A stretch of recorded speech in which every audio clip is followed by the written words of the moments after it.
My sister Brittany slapped me across the face in the middle of the vault, and the sound echoed off the marble floors like a gunshot. I didn't flinch. I didn't cry. I just stood there, my hand still clutching the velvet box containing the vintage sapphire necklace I had saved 5 years to buy.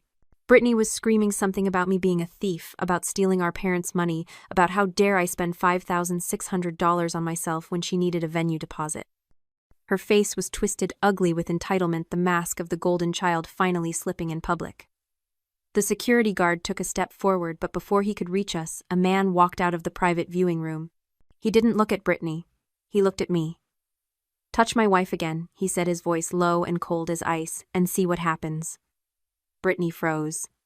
Her mouth opened, but no sound came out. The silence that followed was absolute. Before I tell you what happened next, drop a comment and let me know where you're listening from and what time it is for you right now.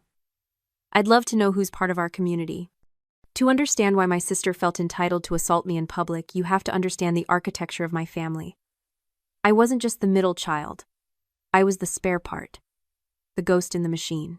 My name is Gabriella, and for 27 years I have been the invisible infrastructure that kept the Vance family ego upright. My parents, David and Sarah, were socialites in the way that people who have more debt than assets often are. They were obsessed with appearance, with status, with being seen. And their masterpiece was Brittany. Loud, charismatic, beautiful Brittany. She was the sun and everyone else was just gravity existing solely to keep her in orbit. I was different. I was quiet. I liked old things, dusty books, forgotten histories, the smell of archival paper. I became an antique book archivist, a job my mother described to her friends as working in a library with a dismissive wave of her hand.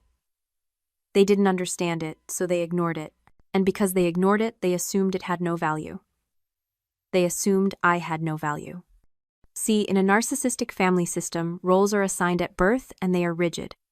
There is the golden child who carries the family's projected grandeur. That was Brittany. And there is the scapegoat, the vessel for everything the family wants to deny about themselves, their failures, their insecurities, their mediocrity. That was me. They needed me to be small so Brittany could feel big. They needed me to be the loser so they could feel like winners by comparison. It wasn't personal, it was structural. I was the load-bearing wall they kept drilling holes into, never expecting it to collapse. Growing up, if Brittany wanted a car, she got a brand new convertible. If I needed textbooks for college, I was told to be resourceful. When Brittany launched her third failed lifestyle brand, my parents mortgaged their vacation home to fund it. When I landed a prestigious fellowship to restore a 17th century manuscript in Florence, my father asked if it paid enough to cover my own airfare. It didn't matter what I achieved. In their narrative, I was the supporting character who existed to applaud the protagonist. So when I walked into the vault that afternoon, I wasn't just buying a necklace, I was committing an act of treason. I had spent 5 years secretly siphoning off money from my salary, putting it into an account my parents didn't know existed. I ate ramen. I walked instead of taking cabs. I mended my own clothes. I saved $5,600, not because I wanted jewelry, but because I wanted something that was purely, undeniably mine. Something beautiful that no one had given me, and therefore no one could take away. The necklace was of the 1920s Art Deco piece platinum, and sapphires with a provenance that linked it to a minor European royal house. It was history. It was tangible. It was real. And the moment I signed the receipt, the moment that velvet box was placed in my hand, I felt a shift. A crack in the foundation. I wasn't just the archivist anymore. I was a woman who could acquire history. Then Brittany stormed in. She must have tracked my phone, we were on a family plan I paid for, or seen the transaction notification on the joint account. I hadn't realized she still had access to monitoring. She didn't care about the history. She didn't care about the art. She just saw money. She saw resources that, in her mind, belonged to her by divine right. "You selfish little brat," she had shrieked, her voice shrill against the acoustic perfection of the showroom. "Mom and Dad are refinancing the house for my engagement party, and you're buying jewelry.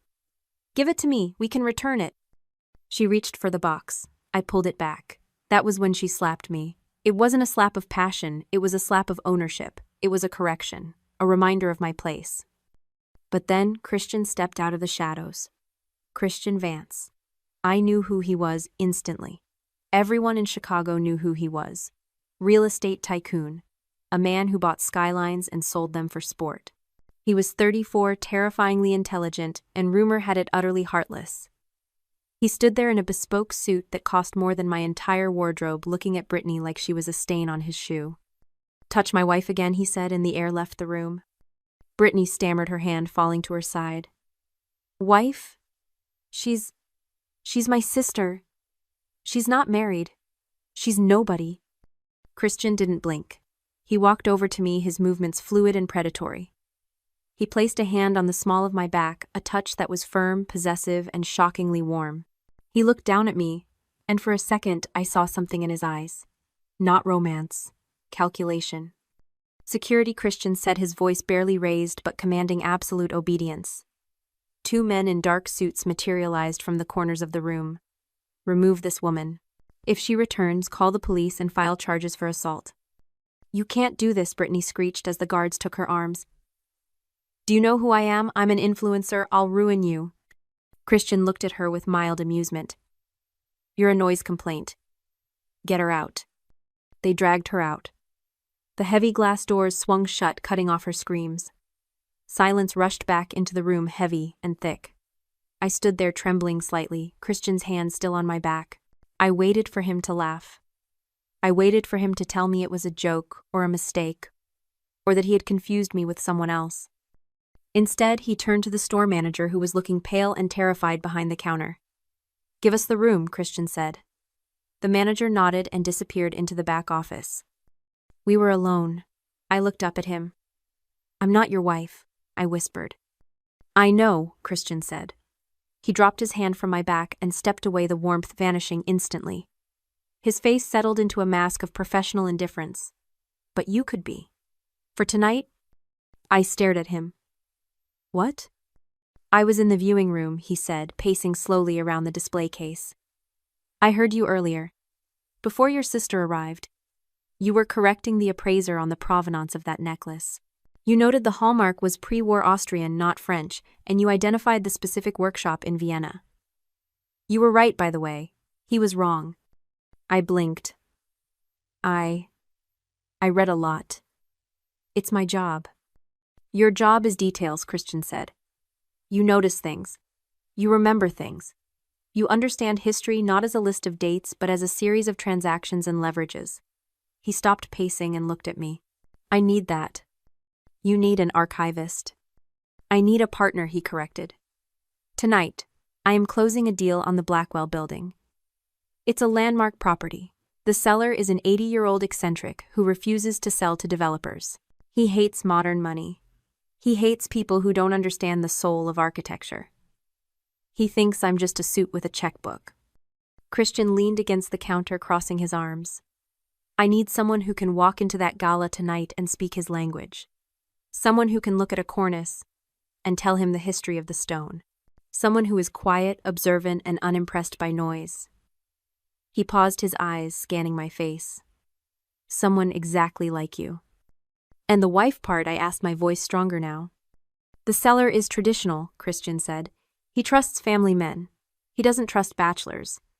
If I walk in there with a fiancé who appreciates history as much as he does, I get the building." He reached into his jacket pocket and pulled out a folded document. He slid it across the glass counter toward me. "Standard non-disclosure agreement. And a consulting contract. 1 night, 4 hours of work. You play the part. You charm the old man with your brain, not your body. You help me close the deal." I looked down at the paper. "And what do I get?" Christian didn't hesitate. $250,000. The number hung in the air. $250,000. That was 5 years of my salary. That was freedom. That was a new life. That was enough to never have to answer a text from my mother again. "Why me?" I asked. "You could hire an actress, you could hire a historian." "Actresses overact," Christian said. "And historians bore people. You have something else. I watched you with your sister. You didn't scream, you didn't cry. You held your ground. You have dignity. That's rare. And frankly," he gestured to the necklace box in my hand, "you have expensive taste for a librarian. I assume you could use the capital." Archivist the First corrected automatically. Christian smiled. It wasn't a warm smile, but it was real. See details. Do we have a deal, Gabriella? I looked at the contract. I looked at the door where my sister had just been dragged out. I thought about the years of being the spare part, the years of being invisible. And I realized that for the first time in my life, someone was offering to pay me for exactly who I was. Not for my silence, but for my mind. I picked up the pen. Do I get to keep the necklace? If you sign, Christian said, I'll buy you the matching earrings. I signed. Good, Christian said, taking the paper back. Now let's go. We have 3 hours to turn you into Mrs. Christian Vance. And Gabriella. He paused, looking me dead in the eye. Tonight, you are not the shadow. You are the main event. Act like it. The transformation wasn't magic. It was logistics. Christian's team moved with the efficiency of a pit crew. Within 2 hours, the archivist in the cardigan was gone. In her place stood a woman wearing a structured emerald silk gown that cost more than my parents' car. My hair was swept up, exposing the line of my neck and the sapphire necklace that now felt heavy like a badge of office. When I looked in the mirror, I didn't see a princess. I saw a weapon. Christian didn't compliment me. He inspected me. Adequate, he said, checking his watch. Let's go. The gala was held in the atrium of the Blackwell building, itself a soaring cathedral of Art Deco opulence that smelled of old money and expensive scotch. The air was thin with judgment. This was a world where people didn't shout to be heard. They whispered, and the world leaned in. I felt the familiar urge to shrink, to fade into the wallpaper. But then I felt the weight of the contract in my purse. I wasn't here to be liked, I was here to work. Christian navigated the room like a shark in a koi pond, cutting through conversations with surgical precision until we reached him. Arthur Blackwell, the seller. He was a man made of tweed and skepticism, holding a glass of whiskey like a gavel. He looked at Christian with barely concealed disdain. Mr. Vance, he drawled. I see you brought decoration. He glanced at me. I didn't smile. I didn't curtsy. I looked him in the eye. This is my fiancée, Gabriella, Christian said smoothly. She has a particular interest in your property. Is that so? Blackwell sneered. And what interests you, my dear? The square footage, the potential for a rooftop pool. The gargoyles, I said. Blackwell paused. I beg your pardon. The gargoyles on the north cornice, I said, my voice steady. They aren't standard limestone. They're carved from Indiana gray, specifically from the Bedford quarries. And the third one from the left isn't a gargoyle at all. It's a portrait of the architect's wife. He carved it himself after she died of influenza in 1918. That's why it's looking west. Toward the sunset, the silence that fell between us was different than the silence in the jewelry store. This wasn't shock, it was respect. Blackwell's eyes narrowed, then widened. He looked at Christian, then back at me. Nobody has noticed that in 40 years, he said softly. My father told me that story when I was 6. It's in the original blueprints, I lied. It wasn't. I had read it in a memoir of the architect's apprentice, a book so obscure only 3 copies existed in the state. I owned one. You can't sell this building to a developer who will sandblast that face, Mr. Blackwell. You need a steward. Christian understands that preservation isn't just about keeping the walls standing. It's about keeping the stories alive. I slipped my hand into Christian's. His grip tightened. Blackwell stared at me for a long moment. Then the ice in his eyes cracked. He let out a bark of laughter. Indiana gray. Well, I'll be damned. He turned to Christian.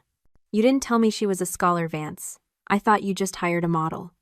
Gabriella is the historian of the family, Christian said, his voice filled with a pride that sounded terrifyingly genuine. I just signed the checks. Bring the papers, Blackwell said, draining his glass. Let's get this done before I realize how much I hate you again.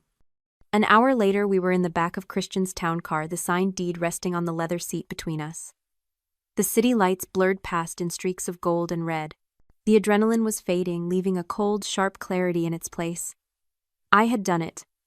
I had played the part. I had earned my fee. You lied, Christian said, breaking the silence. About the blueprints. I improvised, I corrected. The story was true. The source was different. You closed a $100 million deal with a story about a stone carving. He turned to look at me. The streetlights cast shadows across his face, making him look less like a tycoon and more like a man who had just discovered fire. You are wasted in a library, Gabriella. It's an archive, I said, automatically. And my contract is done. You can drop me at my apartment. No. I frowned. Excuse me. I don't want a fake wife anymore, Christian said. I want a head of historical acquisition. I buy old buildings. I need someone who knows what they're whispering. I need someone who can walk into a room and weaponize history. He picked up the deed, weighing it in his hand. Full-time, benefits, equity, and a salary that makes the $250,000 look like a retainer. I looked at him. I thought about my parents, who were probably right now complaining about my selfishness to anyone who would listen. I thought about Brittany, who had never read a book she hadn't been assigned. I thought about the small, quiet life I had built as a fortress against their noise. I'm expensive, I said. Christian smiled. It was the first time I had seen him smile for real. I can afford you. My apartment building was old, the kind with a buzzer that didn't work and a lobby that smelled faintly of dust and floor wax. It had been my sanctuary for 3 years, a quiet cave where I hid from the world. But when I walked through the front door at 2 a.m, still wearing a gown that cost more than the building's down payment, I knew that version of my life was over. I wasn't surprised to see them. I should have been, but I wasn't. My parents and Brittany were standing in the hallway outside my unit, a tableau of judgment and greed. They must have used the emergency key I gave my mother 4 years ago, a mistake I had forgotten to rectify until this precise moment. Brittany saw me first. Her eyes went straight to the necklace, then to the dress. She didn't look impressed. She looked vindicated, like she had solved a puzzle that had been annoying her all evening. I told you, she said to our parents. Look at her. She's wearing a costume. My father stepped forward, his face purple with the kind of rage that usually preceded a lecture on gratitude. Where have you been? He demanded. We've been calling you for 6 hours. I was working, I said. I didn't unlock my door. I didn't invite them in. I stood in the hallway, the silk of my dress rustling softly against the cheap industrial carpet. Working. My mother laughed, a sharp, brittle sound. She held up her phone. On the screen was a blurry photo from a gossip blog, me and Christian entering the Blackwell building. Is that what they call it now? We saw the pictures, Gabriella. Everyone saw them. Walking in with Christian Vance, a man who eats companies for breakfast. We know what you are, Brittany sneered. You're an escort. A high-end hooker. That's how you got the necklace, isn't it? You slept your way into a jewelry store and now you're sleeping your way through the Fortune 500.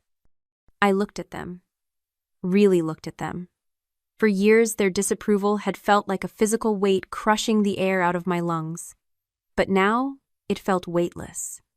It felt irrelevant. They were projecting their own transactional nature onto me. They couldn't imagine a woman being valued for her mind, so they assumed I was selling my body. I'm not an escort, I said calmly.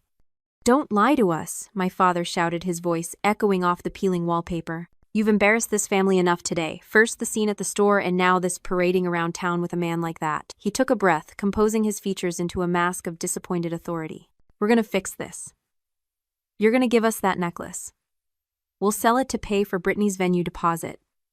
Call it reparations for the emotional distress you caused her today. And then you're coming home so we can get you help. Help, I repeated. For your lifestyle, my mother whispered, looking scandalized. We can't have a daughter who sells herself. I started to laugh. It bubbled up from my chest, cool and refreshing. You think I'm selling myself? You people sold me out for 20 years. You sold my confidence to buy Brittany's ego. You sold my future to pay for her mistakes.